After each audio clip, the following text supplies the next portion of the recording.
students, let's start with this chapter, nuclei, 13th chapter of physics. Okay, I have given first part of this chapter, so it's now second part. Let's start this chapter now. Mass energy relation क्या होता है? Newton's second law दिया था इन्होंने, ठीक है।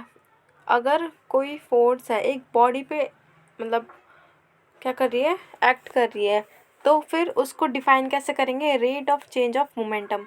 Momentum जो है वो चेंज हो रहा है, ठीक है।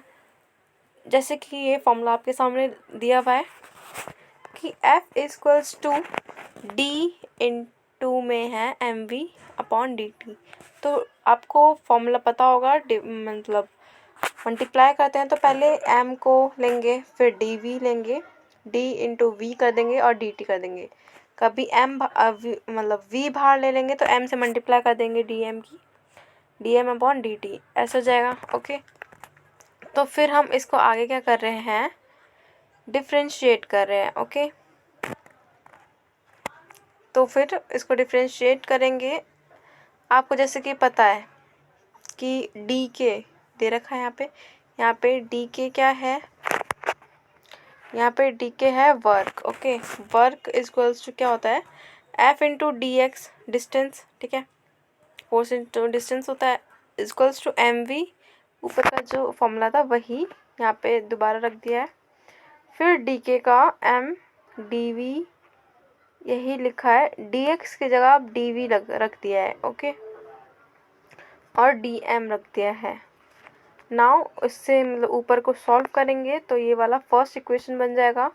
फिर आइंस्टाइन ने एक रिलेशन दिया था, रिलेटिविस्टिक मास, जो कि उन्होंने फॉर्मूला दिया था m is equals to M mu upon 1 minus V square upon C square, फिर होल का हाफ है, ठीक है। स्क्वायरिंग एंड मैनिपुलेटिंग, मतलब जो ऊपर फॉर्मूला दे रखा है आपको एम वी डी वी का, फिर उसमें डी वी को सी स्क्वायर रख दिया है, ठीक है।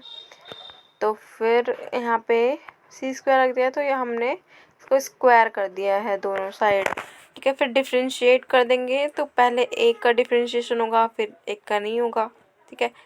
जैसे कि डी एम तो ऐसे ही रहेगा ऊपर जैसे डी एम था, ठीक है। डी एम डी वी ऐसे रहेगा। सी स्क्वायर हो जाएगा, फिर 2 का डिफ्रेंशिएट हो जाएगा, 2 आगे आ जाएगा, फिर m हो जाएगा, डी एम आ जाएगा, माइनस में एम स्क्वायर वी, फिर आएगा 2v और dv। ओके, जिसका हम करेंगे उसका डिफ्रेंशिएट होके आ जाएगा। इसके dm का कर रहे हैं डिफ्रेंशिएशन, मतलब फिर dm आ जाएगा, और v का कर रहे हैं तो dv, ठीक है। फिर आगे ऐसे होगा, फिर उसको थोड़ा सा सॉल्व करके आगे नीचे सेकेंड इक्वेशन आ जाएगी, और फिर फ्रॉम 1 एंड 2 के वजह से हमारे पास लास्ट में फॉर्मूला आ गया डी के का D M C square. Okay, if particle is accelerated from rest to velocity v, अगर एक पार्टिकल है जो कि एक्सेलरेट मतलब मूव हुआ है रेस्ट से वेलोसिटी v में, तो मास क्या है? एम म्यू ले रखा है, इंक्रीज टू एम तक इंक्रीज कर दिया, उसको हमने क्या इंटीग्रेट कर दिया। ओके, इंटीग्रेशन किसका हो रहा है? फर्स्ट और सेकंड जिससे बना ये मतलब फॉर्मूला बना है, उस फॉर्मूले का इंटीग्रेशन हो गया है। टोटल काइनेटिक एनर्जी क्या है? डी के का हुआ है पहले इंटीग्रेशन, फिर सी स्क्वायर मतलब लाइट होता है, तो लाइट का तो कांस्टेंट रहेगा नंबर, तो उसको बाहर ले लेंगे। डी एम चेंज होगा तो कहाँ से कहाँ रखेंगे? मास से क्या हो रहा है? इंक्रीज हो रहा है एम तक, एम म्यू से हो रहा है एम नॉट से एम तक, ठीक है। तो फिर इसको कर लेंगे, डी के का क्या हो जाएगा? के हो जाएगा integration equals to M minus 1 minus M not, और आ जाएगा सी स्क्वायर। ओके, मतलब डी एम का वो जो हम इंटीग्रेशन करेगा तो आंसर आ जाएगा ये। ओके, फिर हम इसको सी स्क्वायर से मल्टीप्लाई कर देंगे। सी स्क्वायर से मल्टीप्लाई करके जो इधर राइट साइड हमें क्वेश्चन दे मतलब आंसर दे रखा है ये वाला, वही है ये। ओके, फिर हमें लास्ट में टोटल एनर्जी ऑफ बॉडी मिल जाएगा। एनर्जी ऑफ बॉडी किसने दिया था? ये आइंस्टाइन ने दिया था। ठीक है। मास इज इक्वल्स टू मतलब E is equals to mc², okay, जो कि mass minus energy equivalent relation होता है। मास डिफेक्ट क्या होता है? ये डिफरेंस किसके बिटवीन है? Mass rest mass of nucleus and the sum of masses nucleons composing nucleus, okay. Rest mass मतलब मास जो है न्यूक्लियस का वो रेस्ट पे है। डिफरेंस मतलब नेगेटिव, नेगेटिव किसका? मास का। और सम किसका है? Mass of nucleons. न्यूक्लियॉन्स कौन होते हैं? प्रोटॉन और neutron composing a nucleus is known as mass defect. उसमें मास डिफेक्ट होगा, ठीक है। जो मास है रेस्ट पे है तो नेगेटिव उसका, और सम किसका होगा? न्यूक्लियॉन्स जो अंदर है न्यूक्लियस का, ठीक है। फिर ये नीचे दे रखा है वही जो मैंने ऊपर पढ़ के बताया, मास डिफेक्ट पर न्यूक्लियॉन्स। हर एक न्यूक्लियॉन पर मास डिफेक्ट क्या होता है? Packing fraction. बाइंडिंग एनर्जी क्या होती है? ये एनर्जी होती है जो कि न्यूक्लियस को ब्रेक करती है कॉन्स्टिट्यूएंट पार्ट्स में, मतलब छोटे छोटे पार्ट्स में क्या कर देती है? ब्रेक डाउन कर देती है। And place them at the infinite distance, मतलब इनफाइनाइट मतलब बहुत ज़्यादा दूरी पे, जिसका मतलब अंदाज़ा भी नहीं लगाया जाता। जैसे हम आसमान में इनफाइनाइट तक देख लेते हैं, ठीक है, वैसे ही हमें क्या कर देना है? उस कॉन्स्टिट्यूएंट पार्टिकल या पार्ट को बहुत इनफाइनाइट डिस्टेंस पे रख देंगे फ्रॉम ईच अनदर, मतलब एक दूसरे से बहुत दूर कर देंगे, फ्रॉम वन अनदर, ओके। तो फिर हमें एक फॉर्मूला मिलेगा BE is equals to delta mc², ठीक है। फिर न्यूक्लियर फोर्स क्या होता है? Let's look.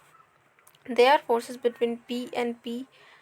ये फोर्सेस किस किस के बीच में होता है? P के, Pn के, प्रोटॉन प्रोटॉन के, प्रोटॉन न्यूट्रॉन के, न्यूट्रॉन के लिए, मतलब प्रोटॉन प्रोटॉन प्लस प्लस है पॉजिटिव। लाइक चार्जेस क्या होते हैं? रिपेल करते हैं, और अनलाइक चार्जेस क्या होते हैं? Attract, okay.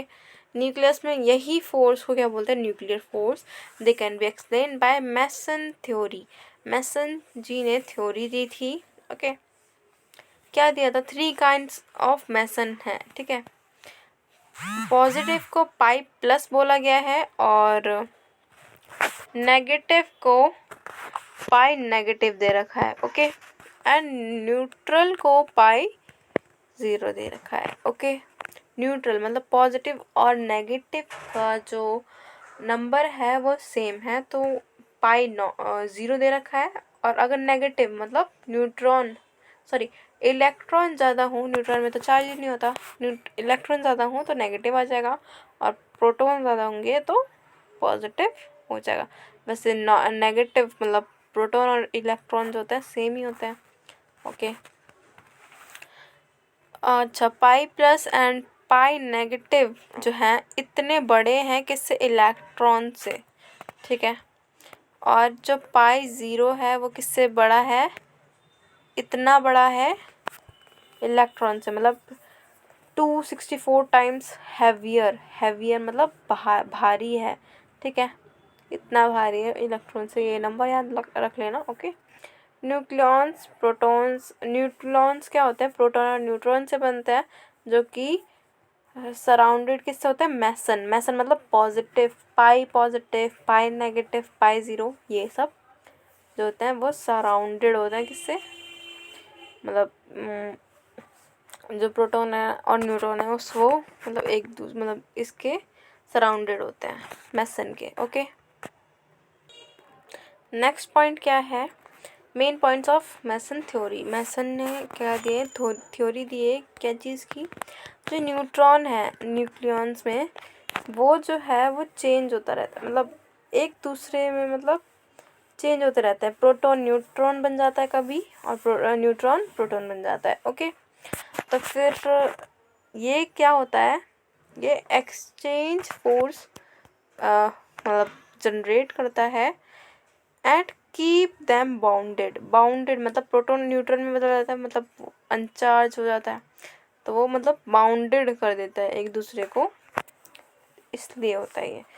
और न्यूक्लियॉन्स मतलब ये चेंज होते रहते हैं। नेक्स्ट पॉइंट भी यही है मैसन की थ्योरी पहले वाले में मतलब फर्स्ट पॉइंट क्या है, वन न्यूक्लियन जो होता है वो दूसरे में बदल जाता है, ठीक है। और सेकंड में है न्यूक्लियस का न्यूट्रॉन जो है परमानेंटली न्यूट्रॉन ही नहीं रहता और प्रोटॉन भी प्रोटॉन नहीं रहता, ये चेंज होते रहते हैं अदर ईच अदर में। और एक्सचेंज ऑफ पाई मैसन ने जो बताया है यही बताया है, एक्सचेंज पाई मैसन में चेंज मतलब पाई मैसन में चेंज हो जाते हैं। और आगे दे रखा है द एन फोर्स क्या करता है, पाई मैसन में चेंज हो जाता है, ठीक है। और फिर एन जो है, एन पाई को जब छोड़ता है तो इमिशन होता है, और जब एन पाई ज़ीरो को जब लेता है तो उसे एब्जॉर्प्शन बोलते हैं। वैसे ही प्रोटॉन के साथ होता है, ठीक है। जब वो छोड़ता है प्रोटॉन तो एमिशन होता है, प्रोटॉन लेता है पाई ज़ीरो को तो एब्जॉर्प्शन होता है। अब एनपी फोर्स आ गया तो क्या होगा, एक्सचेंज ऑफ पाई प्लस और पाई नेगेटिव मैसन, ठीक है। किस में बीच में हो रही है, पाई प्लस और पाई नेगेटिव में। तो जब न्यूट्रॉन प्रोटॉन को छोड़ेगा तो मतलब प्रोटॉन के साथ क्या होना चाहिए, नेगेटिव होना चाहिए, पाई नेगेटिव होगा तो एमिशन ऑफ पाई नेगेटिव, ठीक है। न्यूट्रॉन जो होता है वो मतलब उसके पास चार्ज ही नहीं होता, उसमें कुछ भी जोड़ दो, ठीक है, तो फिर मतलब कुछ भी तो मतलब नहीं, लेकिन प्रोटॉन के साथ तो नेगेटिव रहेगा तो वो पॉजिटिव देगा प्रोटॉन तो, ठीक है। प्रोटॉन देगा तो एब्जॉर्प्शन ऑफ पाई प्लस का होगा। प्रोटॉन अब क्या दे रहा है, एन प्लस मतलब प्रोटॉन रिलीज कर रहा है तो एमिशन हो रहा है। प्रोटॉन जब नेगेटिव लेगा पाई नेगेटिव तो एब्जॉर्प्शन होगा, okay.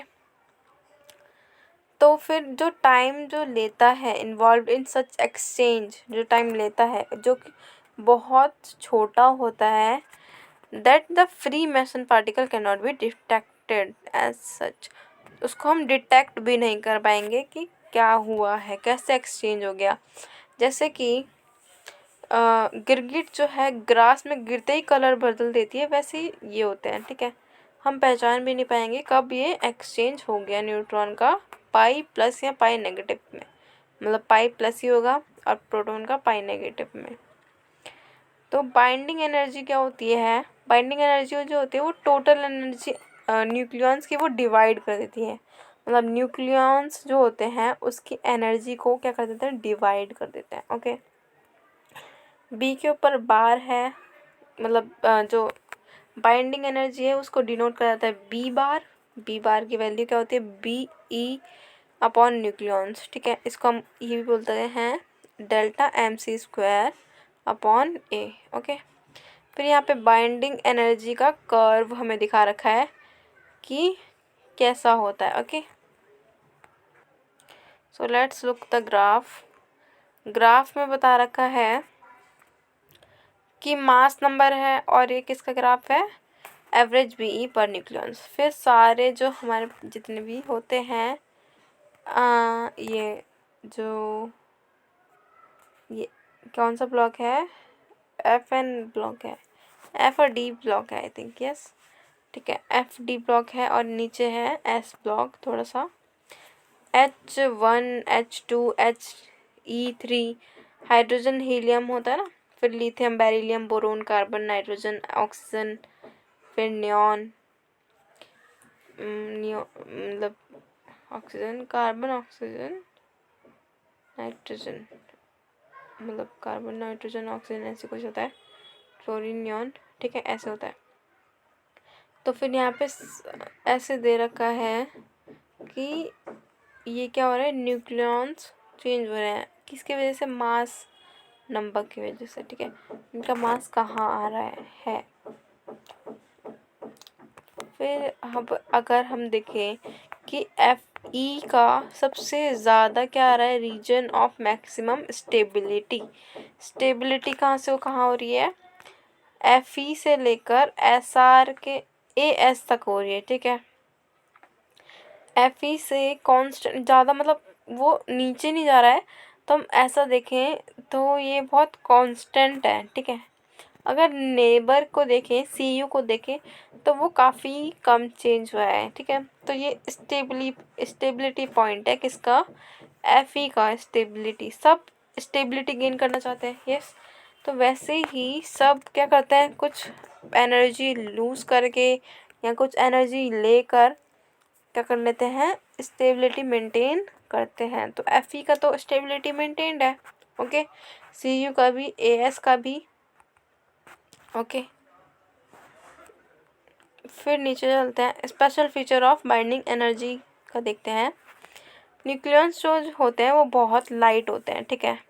Nuclides such as H2, मतलब जो H2 क्या बोल रहा है, ऊपर क्या होता है, मास नंबर होता है, और नीचे एटॉमिक नंबर। एटॉमिक नंबर 1 दिखा रहा है, मतलब प्रोटॉन कितने हैं, 1 है, और 2 हैं न्यूट्रॉन, मतलब एक न्यूट्रॉन है, एक प्रोटॉन है, तो मास नंबर 2 हो गया। तो मतलब ये क्या, किसकी बात कर रहे हैं, ड्यूटेरियम जो है बहुत स्मॉल है, लाइट न्यूक्लियाइड है, ओके। बाइंडिंग एनर्जी उसकी न्यूक्लियॉन की बहुत लाइट है, इस न्यूक्लियॉन की। मतलब एग्जांपल दे रखा है आपको, initially there is a rapid rise of value of, मतलब ऊपर से ही बता रहे हैं, ये आपको एक्सप्लेन कर रहे हैं ऊपर वाला, कि एक राइज हो रहा है यहाँ से लेके यहाँ तक नंबर में, ओके। फिर ऊपर तो काफ़ी चेंज नहीं हुआ है, ठीक है। यू कैन लिख, पहले क्या हो रहा है, फ्यूज़न हो रहा है। फ्यूज़न मतलब जुड़ना, पहले जुड़ेंगे एटम, ठीक है। फिर ऊपर फिजन हो रहा है, राइट साइड में फिजन हो रहा है, लेफ्ट साइड में फ्यूज़न हो रहा है। फ्यूज़न करके स्टेबिलिटी मेंटेन करेंगे, मतलब जुड़ कर, ठीक है। और इधर की तरफ राइट साइड में सब फिजन करेंगे, टूट कर स्टेबिलिटी मेंटेन करेंगे, ओके। यहाँ पे आपको बता रखा है राइज हो रहा है बाइंडिंग एनर्जी। फिर थर्ड पॉइंट है, between mass 4 and 20 curve cyclic है। आप 4 और 20 को देखो, 4 से लेके 20,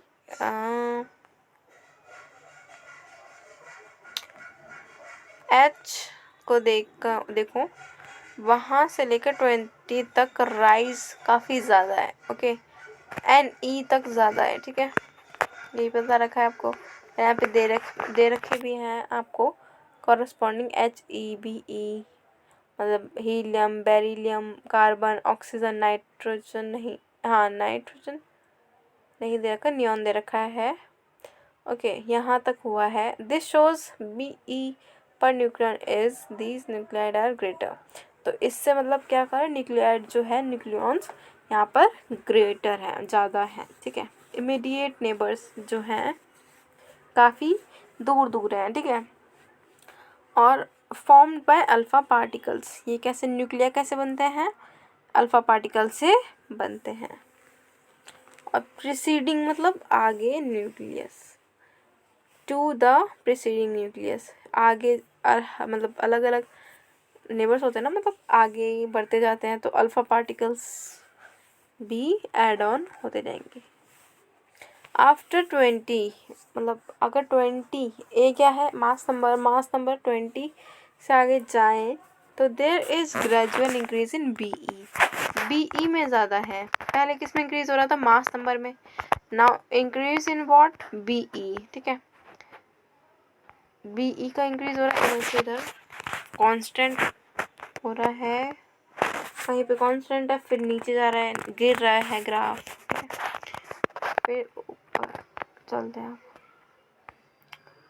the maximum value of 88 MV, mass number 56 का क्या हो रहा है, MV ज़्यादा है, ठीक है। आयरन न्यूक्लियस, मतलब आयरन का क्या है, nucleus is most stable, FE मतलब इसका, ठीक है। Binding energy per nucleons of nuclide जो है having number ranging from 40 to 180, close maximum value ज़्यादा है। So these element are highly stable है, यहाँ पे नॉन रेडियो एक्टिव है, ठीक है। और 120 से पीछे वाले जो हैं डिक्रीज फॉल हो रहा है, ठीक है। 7.6 MV से यूरेनियम, फॉर यूरेनियम, ठीक है, यूरेनियम का। और beyond 128 the value shows rapid decrease show कर रहा है। ओके, यहाँ से लेके यहाँ तक, यूरेनियम तक। ओके, डिक्रीज हो रहा है, कहाँ से हो रहा है, ZMO से डिक्रीज हो रहा है, फिर ग्रेजुअली डिक्रीज हो रहा है यूरेनियम तक। ओके, और यूरेनियम के जो उधर है जो डिक्रीज हो रहा है वो काफ़ी अनस्टेबल है और रेडियो एक्टिव है। ओके, यूरेनियम भी रेडियो एक्टिव होता है। The dropping of curve at high mass number indicates that the nucleus more tightly bonded है। Okay, and they can undergo fission and become stable। Fission मतलब टूटेंगे और वो stable maintain कर सकते हैं। मास क्या है इनका, हाई है, और ये फिजन करके स्टेबल भी हो सकते हैं। The dropping of curve is at low mass number indicates that the nucleus can be undergo fission. जो कर्व है लो मास, जिसके मास कम है, तो वो क्या करेंगे, फ्यूजन करके, लेफ्ट साइड हमने देखा था ना, फ्यूजन करके स्टेबल कर सकते हैं। रेडियो एक्टिव एलिमेंट्स क्या होता है, ये फिनोमिना होता है जो कि एमिटिंग करता है। एमिट मतलब निकलता है अपने रेडियो अल्फा पार्टिकल्स, मतलब पार्टिकल्स जो होते हैं उसकी बीम होती है वो निकलती है, ठीक है, वो कम होते जाते हैं। अल्फा बीटा और गामा रेडिएशन होते हैं, स्पॉन्टेनियसली होते हैं, अपने आप ही होते हैं। सॉडी डिस्प्लेसमेंट होता है इसमें, ठीक है। रदरफोर्ड का सॉडी लॉ भी है रेडियो एक्टिव डिके का। क्या है, disintegration of radioactive material is purely a random process. It is merely a matter of chance which nucleus will suffer disintegration or decay first can be not told। Okay, ये Rutherford का करा गया था disintegration radioactive, जो कि random process है, ठीक है, merely a matter of chance। Nucleus क्या सफ़र करता है, डिसइंटीग्रेशन और डिके होता है, और कैन नॉट बी टोल्ड, जो कि नहीं बताया जा सकता। रेट ऑफ डिके जो होता है वो इंडिपेंडेंट होता है फिजिकल कंपोजिशन के और केमिकल कंडीशन के, ये इंडिपेंडेंट होता है। The rate of decay is directly proportional. Decay directly proportional किसके होता है, material actually present in the instant, जहाँ पे मटेरियल इंस्टेंटली प्रेजेंट है, वो जो डिके जो होता जा रहा है ओरिजिनल मटेरियल होगा वो डिक्रीज हो जाएगा, मतलब जो अल्फ़ा रेडिएशन है वो डिक्रीज हो जाएगा, ठीक है। अगर उसको लेटर बॉक्स में होल कर दिया जाए तो वो रेडिएट हो जाएगा, तो वो क्या होगा, लेटर बॉक्स में से बाहर निकल जाएगा, and rate of decay constituently goes on, वैसे ही डिक्रीज होता चला जाएगा। नेक्स्ट क्या है, n इज़ अ नंबर। यहाँ पे n क्या है, वो नीचे जो फॉर्मूला है वो रेडियो एक्टिव एटम है, ठीक है। प्रेजेंट एट एनी इंस्टेंट पे प्रेजेंट है। रेट ऑफ डिके जो है ये है -dn/dt directly proportional to n। n क्या है, डिके, रेट ऑफ डिके है, ठीक है। गामा n के भी इक्वल है, वेरस गामा जो है डिके कांस्टेंट और डिसइंटीग्रेट कांस्टेंट है। ओके, यहाँ पे आपको सिर्फ और सिर्फ क्या दे रखा है, आपको फॉर्मूले से रखा है जो कि आपको याद करने हैं। एंड लॉग एन ये ग्राफ है, यहाँ पर टाइम ऑफ हाफ लाइफ कैसे हो रहा है, इंक्रीज कर रहा है, हाइपरबोला है यहाँ पे, ओके, ग्राफ में, और ये आपको याद करना है। रेडियो एक्टिव इंटीग्रेशन कांस्टेंट मतलब गामा से इसको डिनोट किया जाता है। According to this law radio active decay क्या होता है, -α/dt के इक्वल होता है। dt जो है टाइम पीरियड है 1 सेकेंड का, और thus gamma can be may be defined as relative number of atoms. Relative number of atoms को डिफाइन कर उसको कर सकते हैं ऐसे में, डिके पर सेकेंड, हर सेकेंड में कितना डिके हो रहा है, वी शुड नो।